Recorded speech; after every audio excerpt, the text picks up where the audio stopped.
In a war that has been going on for longer than the World War I and World War II combined, almost every strategy has been tried to achieve success. Of course, I'm talking about the war effort in Afghanistan that was started to dismantle the Al-Qaeda network believed to be present in Afghanistan. But after a decade now that everyone seems to have realized that war is not good for any of the parties involved, there is still confusion. For example, the United States thinks that Pakistan has no clear-cut strategy on tackling extremism that is a threat to its own self and also the world at large, of course. And Pakistan at the same time wonders what is the US endgame in Afghanistan. But things have recently moved quite rapidly. There have been high-level visits not only to Washington from Pakistan but also to Kabul. And we'll take stock of these developments. What do they mean for the situation in the region? And what is next for Afghanistan? Good evening, I'm Rizvi and you're watching Witness with Quatrina, and I am filling in for Quatrina, the anchor for this program, but she's away. So tonight to focus on our topic, I have with me in the studios here in Lahore Dr. Hassan Rizvi, a renowned defense analyst, a well-known writer. Thanks a lot, Dr. Rizvi, for joining us here in Lahore studios. And in Islamabad, we'll be joined by Ms. Abida Hussain, who is a member of Pakistan People's Party. And she is of great significance to us here tonight because she has served as the ambassador of Pakistan to Washington. And with her is Mr. Ayaz Wazir. He has served for Pakistan in Afghanistan, a well-known analyst and has great expert on diplomatic affairs. Thank you both for joining us. But first, let's speak to Mr. Kokab Fashori, who is associated with the Voice of America. He's an anchor for the organization and also gives us his analysis. Kokab, thanks a lot for joining us. So first of all, beginning with you, the recent meeting between the ISI chief and the CIA chief held in the United States. How is that being looked at? Was that meeting a success, or things could not be achieved that were planned? There's a little bit of confusion here in Pakistan on what was the outcome of that meeting. Because what was reported after the meeting did not show that a lot was accomplished during the meeting, but it was considered as a part of the ongoing consultations that have been there between the United States and Pakistan, and especially between the intelligence agencies of the two countries that work very closely with each other. After the Raymond Davis episode, we all know that the relations between the two countries hit its lowest ebb in the recent history. And this meeting was seen as a part of repairing the damage that was caused by the Raymond Davis episode, but nothing more than that. Vakas. All right. Now, there's also been a muted reaction from Washington, Kokab, on the recent highest level possible visit made by Pakistani officials to Kabul just recently. You know that the army chief and the ISI chief went along with the prime minister to visit Kabul. But again, a surprise for many of us here in Pakistan, no reaction from Washington. Is it the events in the Middle East that could have served as a distraction? Not necessarily. This meeting did not come as a surprise to Washington, even though Washington may not have liked, according to many analysts here, the way this is now progressing. Because on the one hand, Washington does want Pakistan and Afghanistan to have very good, friendly, cordial relations, but not at the cost of keeping the United States out of the loop. And the New York Times has a very interesting story which says the latest visit is an attempt to sidestep the U.S. in order to safeguard Pakistan's interest in Afghanistan. There is a complete realization here that the mess that this war is creating is something that Pakistan is very, very legitimately and very genuinely concerned about. So this concern of Pakistan is shared here in Washington. How Pakistan deals with Afghanistan in order to address that concern, there can be disagreement, or there can be difference of opinion on how to deal with it, but there's absolutely no disagreement that Pakistan is very genuinely concerned in the aftermath of the U.S. withdrawal from the region. But do you think that this meeting is welcomed in Washington?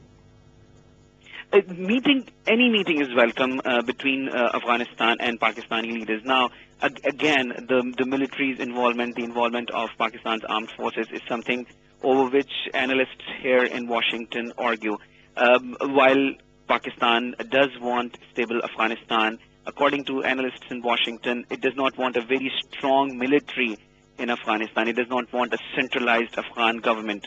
This is what many analysts here say. Whereas the United States wants that. The United States wants a strong military, a strong central government.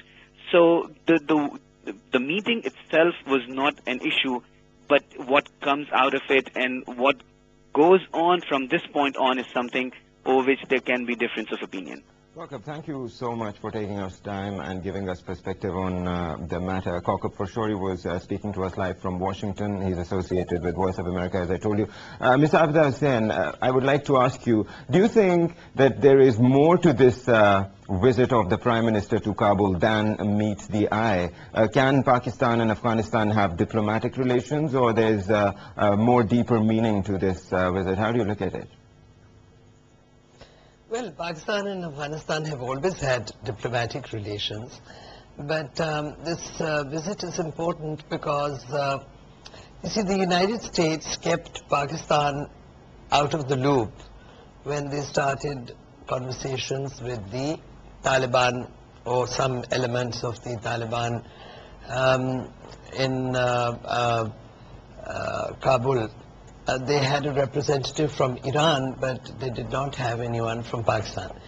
And the military establishment in Pakistan for a long time have premised substantially on the stratagem that for us, Afghanistan secures us strategic depth.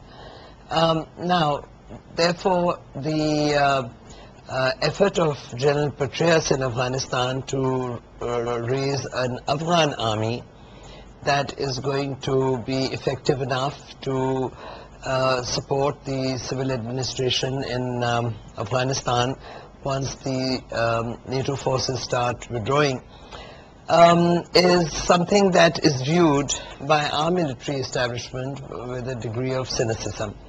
And we feel that, we have hosted for a long time a very large number of Afghan refugees. We've been very supportive of the Afghan people in many, many ways. And therefore, to keep us out of the loop as the United States veers towards the end game of its military campaign in Afghanistan is unfair. We feel uncomfortable and we feel suspicious. So we have tried, in making this visit to Kabul clearly, to forge an equation with Hamid Karzai, with whose administration the United States has reflected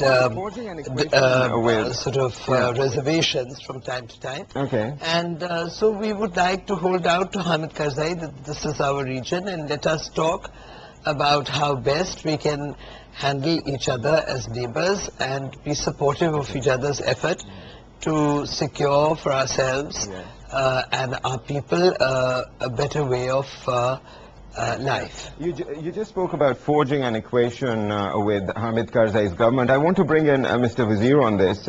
We're talking about a government, Mr. Wazir, who has in the past called for international action against Pakistan, the state of Pakistan, for harboring terrorism. In 2008, he had issued a warning to Pakistan of sending army from that side of the border into Pakistan because he felt that we were responsible for some violence in their country. Can we forge an alliance? Was it right for the Prime Minister to conduct such a high-level visit to Kabul? And you just heard what Kokab Fashori had to say. There was a sense, according to him in Washington, that the U.S. had been sidestepped. I think this was the right step that the government has taken, and the Prime Minister took along with him not only the Army Chief, but the DG ISI, which I believe would be of great assurance to the Afghan general public, which has said it repeatedly. I was recently a witness to a deliberation of the parliamentarian delegation from Afghanistan with our parliamentarian, and the entire day's focus was on how to bring the intelligence of the two countries closer to each other, to remove the apprehensions of each other. They were strongly suspecting our ISI's role in their country, and similarly we were suspecting their intelligence's role in our part of the world. So this, I believe, is the first time in the history of our relation with Afghanistan that assurance at that high level, if we can take it right now at the face value, this has been called a historic visit, what follows later, that the government and the military are on the same page, and particularly the intelligence on the same page in finding a political solution to the problem in Afghanistan. As for you said, the Hamid Karzai's accusation of Pakistan, we shouldn't at the same time forget that it was Hamid Karzai on the soil of Pakistan when he visited us, when he said that Pakistan and Afghanistan are conjoined twins, they cannot be separated, whereas to India he referred as a friend. That was just to remove our apprehensions about the increasing Indian influence in their country. So he said India in our country is like a friend which every country has the right to have, but Pakistan being an immediate neighbor was termed or defined as a twin, conjoined, which cannot be separated from each other. I just want to so I believe yes, Mr. Rizvi, I just want to bring in Dr. Hassan Askari. But we have to see what follows then. All right. So this visit is historic indeed, as the guests in Islamabad said. But at a time, we have to keep in mind, Dr. Askari, the significance of the timing that this visit is coming, 10 years down the war. And can we move ahead with the government in Afghanistan by not involving the United States? Do you think is that happening? Well, I think it is a positive development because the two governments, that is Pakistan and Afghanistan, seem to have recognized that the divergence in their perspective should be reduced, and a shared approach will serve the purpose. And if they can work together to address the security problem, terrorism problem, and the way future developments are taking place, they will be better off. And this will also enable the two countries, if they continue to cooperate, to reduce the role of the external powers in the region. If they don't cooperate, if they fight with each other, I think the external powers will have a greater role. External powers such as the US? Well, I think yes, I think in a way, I mean, it's a paradox for US here. In a way, it serves US objectives if Pakistan and Afghanistan work together, because their security problems are interdependent.